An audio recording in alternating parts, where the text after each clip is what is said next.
క్రీస్తునందు సహోదరి సహోదరులారా, ప్రభువైన యేసుక్రీస్తు నామములో హృదయపూర్వక వందనాలండి. ముందుగా ఇంత మంచి సమయాన్ని ఇచ్చిన తండ్రైన దేవునికి ప్రభువైన క్రీస్తు ద్వారా కృతజ్ఞతాస్తుతులు చెల్లిస్తున్నానండి. అందరూ బాగున్నారండి.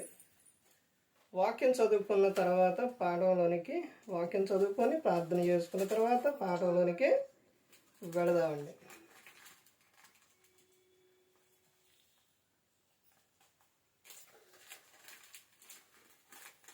లూకా గారు రాసిన సువార్త 17వ అధ్యాయం 13వ వచనం. యేసు ప్రభువా మమ్ము కరుణించుమని కేకలు వేసిరి. ప్రార్థన చేస్తాం. పరలోకమందున్న మా తండ్రి, పరిశుద్ధ ప్రేమ గల తండ్రి, గొప్ప తండ్రి, యెహోవా తండ్రి, మీ ప్రియకుమారుడు యేసుక్రీస్తు ప్రభువు ద్వారా కృతజ్ఞతాస్తుతులు చెల్లిస్తున్నాము నాయన. ఈ రాత్రి వేళ అయ్యా ఈ కూడికంతట్లో నడిపించండి, మా అందరితో మాట్లాడమని మా ప్రభువైన యేసుక్రీస్తు నామమున వేడుకుంటున్నాం తండ్రి, ఆమేన్. ప్రభువైన యేసుక్రీస్తు నామములో హృదయపూర్వక వందనాలండి. దేవుని కుమారుడు యేసుక్రీస్తు ప్రభువు ఈ లోకానికి వచ్చిన తర్వాత పరలోక రాజ్యం సమీపిస్తుంది కనుక మారు మనసు పొందమని ప్రకటింప మొదలుపెట్టారు. అంశం పాఠం పేరు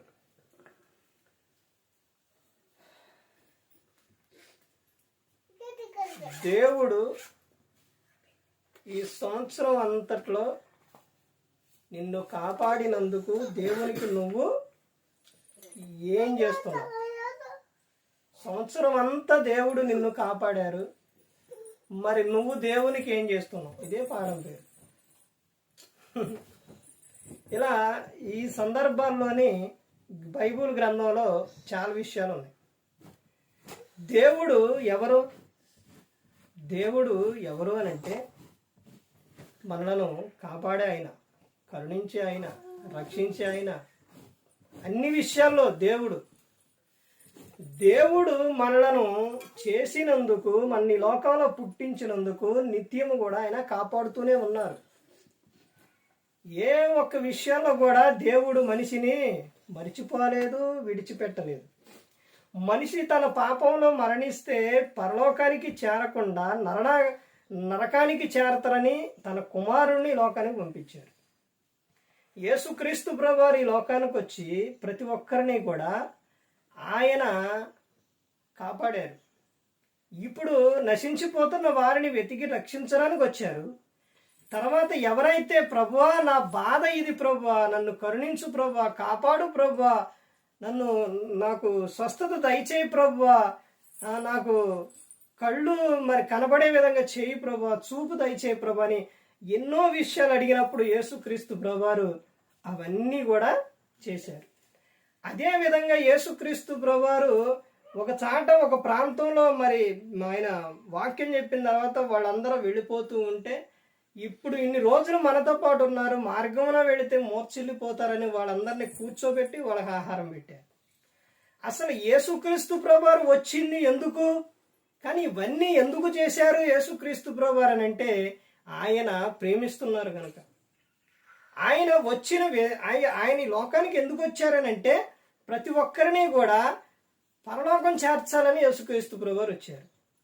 అదే సందర్భంలో ఆత్మ సంబంధమైన విషయాలు యేసుక్రీస్తు ప్రభువారు చెప్పి ఉన్నారు.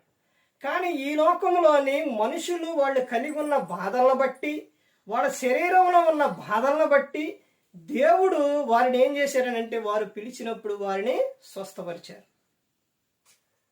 ఇక్కడ 10 మంది కుష్ఠరోగులు కనపడుతున్నారు. మత్తయి లూకా సువార్త 17వ అధ్యాయం 13వ వచనంలో వీళ్ళు ఎక్కడొచ్చింది అని అంటే తమ దేహానికి వచ్చింది అనారోగ్యం. తమ దేహానికి అనారోగ్యం వస్తే వాళ్ళు ఎన్ని రోజులు బట్టి బాధపడుతున్నారు. అప్పుడు యేసుక్రీస్తు ప్రభువారు మార్గంలో వెళుతూ ఉంటే వీళ్ళు కేకలు వేశారు. యేసు ప్రభువా మమ్మును కరుణించుమని ఆయన కేకలు వేశారు.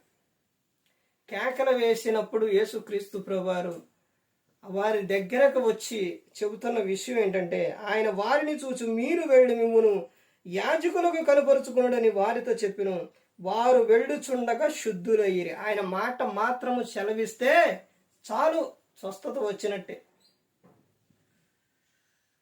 వాళ్ళు శుద్ధులయ్యారు. ఆ తర్వాత జరిగిన విషయం ఏంటంటే, వారిలో ఒకడు తనకు స్వస్థత కలుగుట చూసి గొప్ప శబ్దంతో దేవుని మహిమపరచుచు తిరిగి వచ్చి ఆయనకు కృతజ్ఞతాస్తుతులు చెల్లించుచు ఆయన పాదముల యొద్ద సాగిలపడిన వాడు సమరయుడు. ప్రతి ఒక్కరు కూడా ఈ లోకంలోనే యేసుక్రీస్తు ప్రభువారి ఎదుట సాగిల పడాల్సిందే.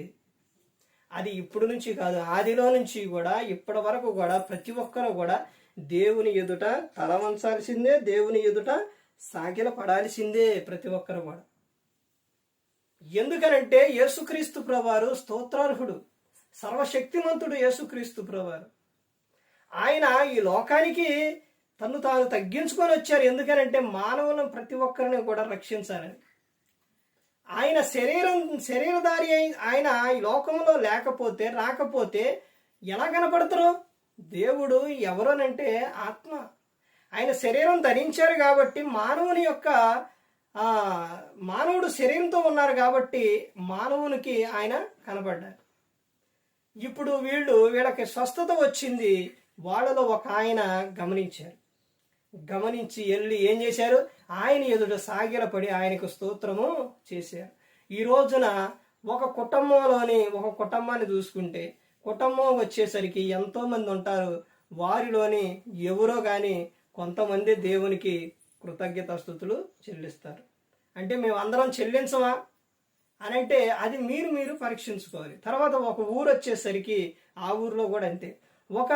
మరి పట్టణం వచ్చేసరికి, ఒక దేశం వచ్చేసరికి ఎంతో మందిని, అనేకులను ఈ లోకంలోని యేసుక్రీస్తు ప్రభువు ఎంతో మందిని స్వస్థపరిచి ఉన్నారు.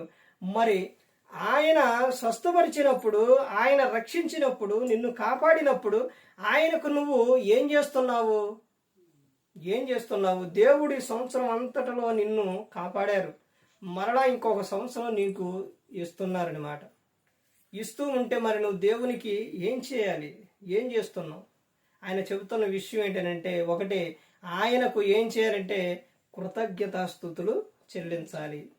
రెండవది, ఈ గ్రంథాన్ని, రక్షణ పాత్ర ఏది అనంటే ఇదే. ఈ గ్రంథాన్ని పట్టుకొని అనేకులకు ఆయన గురించి ఏం చేయాలి? నువ్వు చెప్పాలి. అనేకులకు నువ్వు ప్రకటించే వారిగా నువ్వు ఉండాలి.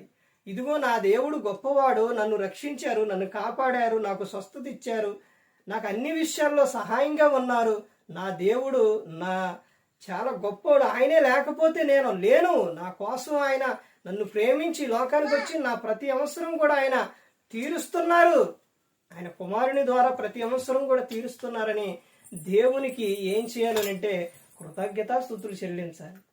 ఈ ఒక వ్యక్తి 10 మందిలో ఒక వ్యక్తి వచ్చి కృతజ్ఞతాస్తుతులు చెల్లించారు. మరి ఈ రోజున దేవుడు నిన్ను స్వస్థపరిచారు. మరి దేవునికి నువ్వేం చేస్తున్నావు? ఆ ఒక్కడిలాగా వచ్చి నువ్వు దేవునికి కృతజ్ఞతాస్తుతులు చెల్లిస్తున్నావా? లేకపోతే ఆ 9 మందిలాగా నువ్వు వెళ్ళిపోతున్నావా దేవుణ్ణి మరిచిపోయి? ఒక్కసారి ఎవరికి వారు పరీక్షించుకోవాలి. ఎందుకనంటే సంవత్సరం అంతటిలో దేవుడు నిన్ను కాపాడారు. అదే విధంగా ఈ సంవత్సరం అంతటిలోనే దేవుడు మనలను కాపాడడం కాదండి, మనకు శాశ్వతమైన జీవితం, నిత్య జీవం, శాశ్వతమైన జీవితం, తరతరాలు యుగయుగాలు ఆనందంగా ఉండే జీవితాన్ని యేసుక్రీస్తు ప్రభువారు మనకు ఇచ్చి ఉన్నారు. అదే పరలోకం. అది ఎలా ఇచ్చారనంటే ఆయనలోని, క్రీస్తులోనికి బాప్తిస్మం పొందిన ప్రతి ఒక్కరూ కూడా క్రీస్తుని ధరించుకొని ఉన్నారు. క్రీస్తుని ధరించుకున్న ప్రతి ఒక్కరూ కూడా ఎక్కడ ఉన్నారు అనంటే, ఎక్కడ ఉంటారు అనంటే పరలోకంలోనే ఉంటారనమాట. పరిశుద్ధులుగా జీవించినప్పుడు ఆయనతో పాటు యుగయుగాలు, తరతరాలు ఎలా ఉంటారు? పరలోకంలో ఆనందంగా, సంతోషంగా ఉంటారనమాట. దేవుడు చూశారండి, మనకు కొంతకాలం కాదు, జీవితకాలం అంతా కూడా ఆనందం, సంతోషంగా ఉండడానికే దేవుడు యేసుక్రీస్తు ప్రభువారు ఈ లోకానికి వచ్చారు. మన కోసం శిలువలో తన ప్రాణాన్ని పెట్టి ఉన్నారు. చూశారండి, ఎవరిస్తారు ఆ జీవితం? తల్లిదండ్రులు ఈ లోకంలో జీవితం ఎంతకాలం ఇస్తారు? ఈ లోకంలో ఉన్నంత వరకే పిల్లలు సంతోషంగా ఉండాలండి. వారి కోసం చిన్న వయసులో నుంచి పెద్ద వరకు వాళ్ళు వృద్ధాప్యం వచ్చే వరకు వాళ్ళు కష్టపడకూడదని వారి కోసం సంపాదిస్తారు, వారి కోసం అన్ని సమకూరుస్తారు. ఎప్పుడు ఎంతవరకు అంటే ఈ లోకంలో ఉన్నంత వరకే. ఇంకా బాగా దేవుని పట్ల భయము, భక్తి, ప్రేమ కలిగిన వ్యక్తి తల్లిదండ్రులు ఉంటే వాళ్ళు ఏం చేస్తారు అని అంటే, నా పిల్లలు యుగయుగాలు, తరతరాలు ఆనందంగా ఉండాలని ఎక్కడ సంపాదిస్తారు? పరలోకంలో సంపాదిస్తారు. తల్లిదండ్రి ప్రార్థన ఎలాంటిది అని అంటే పిల్లలకు అది దీవెన. కానీ ఈ రోజున తల్లిదండ్రులే లోక సంబంధంగా ఉంటుంటే ఇంకా వాళ్ళ కోసం ప్రార్థన చేసేవాళ్ళు ఎవరు? వీళ్ళే ప్రార్థనకి వెళ్ళరు, ఇంకెవరు ఆ పిల్లల కోసం ప్రార్థన చేస్తున్నారు? తల్లి లేచి రేయి మొదటి జావున ప్రార్థన చేయాలని ఉంది. నీళ్లు కుమ్మరించినట్టు కుమ్మరిస్తే ఆ ప్రార్థన కింద చెబుతారు కదా, నీ పిల్లలు మూర్ఛల్లిపోకుండానట్లు ఉంటారనమాట. యోబు నిత్యం అరుణోదయం ఉదయాన్నే లేచి పిల్లల నిమిత్తం దహన బలులు అర్పించింది. అంటే ప్రార్థన. ఈ రోజున ఎలా కనపడుతున్నారండి? అందుకనే పిల్లలు ఏమైపోతున్నారంటే లోకంలోకి వెళ్ళిపోతున్నారు, లోకాశలకు వెళ్ళిపోతున్నారు, వాళ్ళ ఇష్టానుసారంగా జీవించేస్తున్నారు. తల్లి ప్రార్థన చాలా గొప్పది. తండ్రి ప్రార్థన ఆ కుటుంబానికి వాళ్ళకే చాలా గొప్పదండి. చాలా మంది చెబుతుంటారు కదా, కొంతమంది కొన్ని సంఘాల్లో విషయాలు చెబుతుంటారు. ఆవిడ్ని మా అమ్మ ఇలా ప్రార్థన చేసేది, మా నాన్న ఇలా ప్రార్థన చేశారు, ఇదిగోండి మాకు అవే దీవెన అంటే బైబిల్ గ్రంథంలో కూడా మనకు కనపడతారు. జబేదా కుమారుడు తల్లి ఉంది. ఆ తల్లి ఏం చేసిందండి? 2 యవనస్తులు పిల్లల్ని ఎక్కడ తీసుకెళ్ళింది? తీసుకెళ్ళి ఏమని చెబుతుంది? ఒకళ్ళని కుడి వైపునను ఒకళ్ళని ఎడవైపునను ఉంది. అంటే ఎక్కడా విషయం? పరలోకంలో. అంటే ఆ తల్లి కోరుకోలేదు. ఈ లోకంలో వస్తూనే ఉంటాయి శ్రమలు, ఈ లోకంలో బాధలు వస్తూనే ఉంటాయి, అయ్యే పోతాయి. కానీ ఈ లోకం విడిచినప్పుడు యుగయుగాలు తరతరాలు నా పిల్లలు ప్రభుతో ఉండాలనే ఆ తల్లి కోరుకుంది. జ్ఞానం కలిగిన వారు ఏం చేస్తారనంటే ముందు ఉన్న కాలాన్ని వాళ్ళు మనసులో పెట్టుకొని దాన్ని బట్టి ఏం చేస్తారంటే వాళ్ళ పిల్లల జీవితాలకి మంచి ఆనందాన్ని సంతోషాన్ని ఇస్తారనమాట. ఒకటి ఈ లోకంలోనే ఇవ్వాలి, రెండోది ఈ లోకం విడిచినప్పుడు కూడా వాళ్ళకి ఎప్పుడు వాళ్ళు వృద్ధాప్యానికి వచ్చి వాళ్ళ జీవితం అంతా ఇక్కడ అయిపోయిన తర్వాత వృద్ధాప్యానికి వచ్చిన తర్వాత తల్లిదండ్రులు కాదు పిల్లలు కాదా? పిల్లలేనండి, ఎప్పుడు పిల్లలే. తల్లిదండ్రులకి ఎప్పుడు కూడా పిల్లలు. ఇప్పుడు మా అమ్మ తాత ఉన్నారు, నాన్నకి ఏమవుతారు? తల్లిదండ్రి. ఇప్పుడు వీళ్ళు ముసలివాళ్ళు అయ్యారు అనుకోండి, వాళ్ళు ఏమవుతారు? తల్లిదండ్రి అవుతారు. అందుకని ప్రతి ఒక్కరూ గమనించుకోవాలి. పిల్లల నిమిత్తం ఇప్పుడు దేవుడు చేసిన మేలు ఏంటంటే మనకు బహుమానాలు ఇచ్చిండు. ఆ బహుమానాలని ప్రభు యొక్క శిక్షలో బోధలో పెంచి వారికి మంచి జీవితం అనేది ఇచ్చేవారిగా ఉండాలి. ఇక్కడ ఇవ్వాలి. తర్వాత వాళ్ళు ఆనందంగా సంతోషంగా ఉండే జీవితం కూడా వాళ్ళకి ఎప్పుడు కూడా ఇవ్వాలి. దేవుడు చేసిన మేలులకు ఎప్పుడు కూడా మనం ఆయన మర్చిపోకూడదు. ఆయనకి నిత్యం కృతజ్ఞతాస్తుతులు చెల్లించేవారిగా ఉండాలి. మరి ఏ ఒక్కరు కూడా నశించి నరకానికి వెళ్ళిపోకూడదని యేసుక్రీస్తు ప్రభువు ఈ లోకానికి వచ్చి మనందరి కోసం సిలువలో తన ప్రాణాన్ని పెట్టి ఉన్నారు. మరి ఈ విధంగా నిలబెట్టి మాట్లాడించిన తండ్రి దేవునికి కృతజ్ఞతాస్తుతులు చెల్లిస్తూ ఇంతవరకు శ్రద్ధగా ఉన్న మీకు ప్రభు పెట్టిన హృదయపూర్వక వందనాలు చెల్లిస్తూ ఈ మాటలు ముగిస్తున్న అందరికీ వందనాలు.